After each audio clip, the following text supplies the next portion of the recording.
Selamat pagi Pak Tri. Selamat pagi, Assalamualaikum warahmatullahi wabarakatuh. Mbak Ulfa. Waalaikumsalam warahmatullahi wabarakatuh.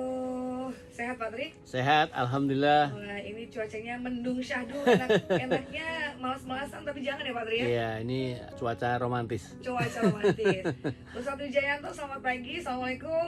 Terima kasih sudah telepon barusan menyapa. Kita lagi mau ngobrol sama Pak Tri Pitara nih, Ustadz Wijayanto ya. Baik, tema kita untuk pagi ini adalah tentang sikap terbaik. Sikap terbaik, Pak Tri? Tidak selalu. Tidak selalu harus menyenangkan orang. Iya. Oh, jadi tidak selalu harus. Iya, tidak selalu harus menyenangkan orang. Oh, emang ada keharusan Pak Tri untuk menyenangkan orang Iya. selalu dengan sikap terbaiknya? Ya, karena orang kadang berpikir ya, menurut persepsi orang, ketika melakukan hal-hal yang terbaik atau hal-hal yang sifatnya kebaikan, Oke. itu selalu dipikirnya menyenangkan orang lain. Oh iya. Padahal itu ketika kita pola pikirnya seperti itu, kita nanti masuk kepada area people pleasure. Ah, itu dia people pleaser ya. Iya, Nggak bisa say no ya. iya, tidak bisa bilang tidak ya. Makanya itu yang menyebabkan orang nanti di belakangnya, di belakang hari itu melakukan hal-hal yang justru dia nanti menjadi orang yang terasing, menjadi orang yang kecewa, menjadi orang yang justru orang-orang sekitarnya nggak peduli dengan dirinya. Padahal Kok begitu? iya, karena orang-orang semacam ini banyak dimanfaatkan orang dan Oh. tidak dalam posisi dirinya nggak punya harga diri di depan orang lain. Karena Dengan ke people pleaseran itu. iya, justru orang-orang people pleasure itu kan melakukan kebaikan-kebaikan Iya, kepada orang di luar dirinya, Iya. habis-habisan Heeh. dan menolong orang nggak tanggung-tanggung. Iya. Tetapi dia tidak mendudukkan dirinya menjadi tidak berharga di orang-orang yang dia buat baik tadi. Maka tadi saya menyebutkan di dalam tema kita melakukan hal yang terbaik itu tidak selalu menyenangkan orang lain. Karena itu ketika kita mampu untuk mengatakan sesuatu yang tidak pada hal yang tepat, jadi kita tidak selalu mengiyakan segala apa orang punya keinginan, Iya. orang punya harapan-harapan apa, kemudian minta bantuan apa, kita Selalu iyakan. iya. Nah, itu justru kalau kita nggak bisa mengatakan tidak, itu tadi terjebak. Maka seringkali kita dimanfaatkan hal-hal yang justru yang terjadi dieksploitasi itu berarti kita nantinya ya artinya tidak sadar bahwa saya itu punya kebutuhan mendasar pada saya sendiri, tidak saya penuhi, saya korbankan untuk orang lain. Iya. Berkorban untuk dirinya demi orang lain. Iya. Tapi kenapa sih Pak awal mula people pleasure itu, apakah itu tuh bisa bentuk karena situasi kondisi atau emang dari basic diri kita sendiri Yeah. people pleasure Itu karena dimulai dari pola pikir kita yang salah ketika kita inginkan bahwa saya ini harus dipandang baik oleh orang lain.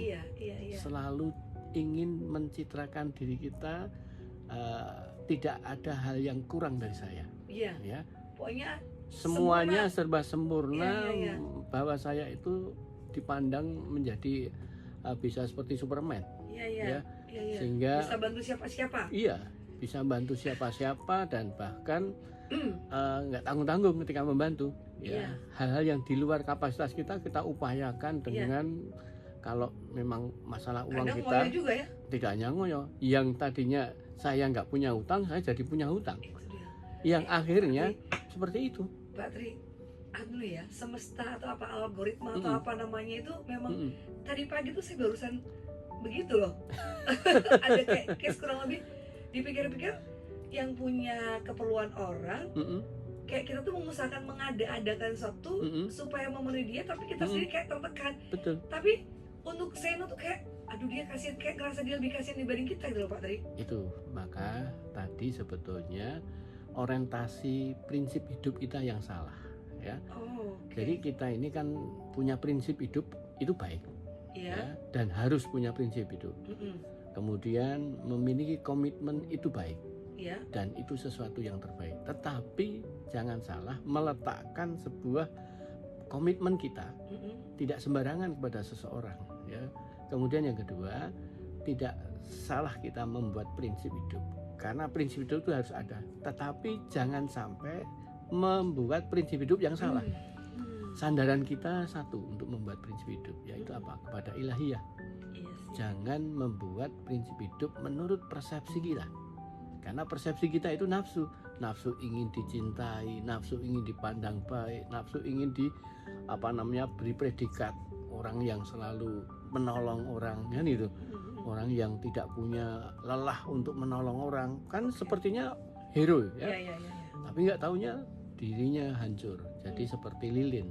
Nah, ini yang menerangi orang lain tapi sendiri hancur sendiri dia. hancur. Betul. Iya. Maka banyak orang-orang yang people pleaser semacam itu menjadi di saat dia membutuhkan pertolongan, nggak ada orang satupun yang peduli Oh sekalipun. malah gitu ya? Iya, karena orang-orang yang selalu dia bantu itu adalah sebetulnya bukan orang-orang yang baik dan tepat untuk dibantu. Kalau pas ketemu sama orang yang seperti itu. Iya.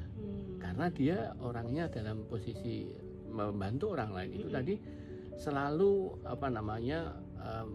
memprioritaskan orang-orang yang justru dia orang-orang yang memainkan hatinya. Jadi hati dia itu dikendalikan oleh orang itu. Contohnya, Mbak, ketika dia ada sedikit penolakan sedikit, kemudian dia bilang, udah memang aku orangnya sukanya ngerepotin kamu.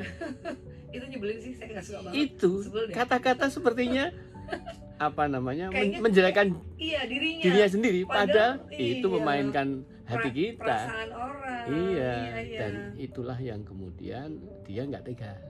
Udahlah, tak bantu. Nah, itu salah satu bagian yang membuat dia hancur sebetulnya. Sebentar Pak Tri, kalau misalnya tadi itu orang yang memberikan pertolongan karena dia tuh merasa pengen bisa baik untuk orang lain, bla bla bla. Tapi kalau nggak punya perasaan itu, tapi sekedar benar, ya aku sebenarnya pengen banget nolong deh. Aku pengen banget nolong, tapi apa dia sebenarnya tuh nggak mampu. Yaudah deh aku usahain. Maaf nih Pak Tri, kalau ngomongin ya dulu tuh misal zaman ada yang pinjam sesuatu gitu, saya tuh cuma punya satu, dua. Ya dia butuh dua, saya kasihin 1,5. Yaudah deh 1,5 apa? Bukan karena pengen dibilang baik, tapi rasanya yaudah deh kayaknya dia lebih butuh dibanding aku gitu. Ya, ada kalanya memang bisa seperti itu, tetapi ada batas-batas yang di luar jangkauan kita jangan boleh memaksakan diri kita. Apalagi ketika melihat hal-hal yang terjadi pada orang tersebut sebetulnya orang yang salah. Orang yang salah melakukan tindakan yang jelas dia harus dapat pelajaran dari situ. Kita tolong. Harus tega ya Pak. Ini bisa terjadi pada seseorang dengan keluarganya. Nah itu dia, saya mau tanya.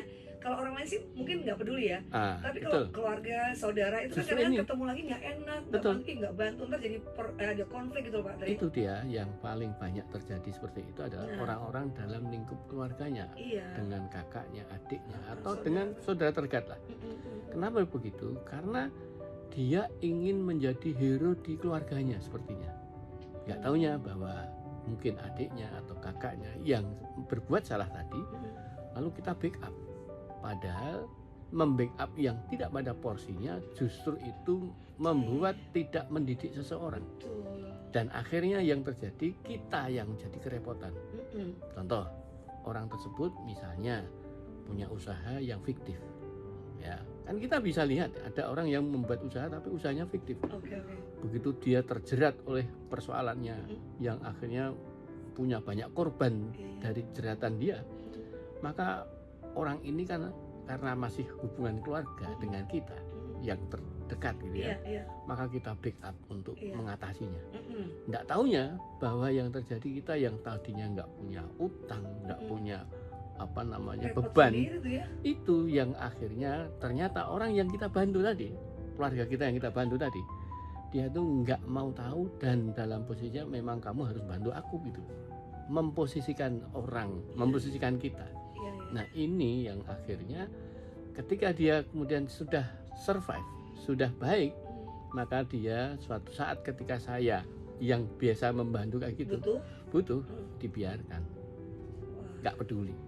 Inilah yang terjadi kita ketika berbuat baik, dan yang terbaik dari sikap dan tindakan kita tidak selalu menyenangkan orang.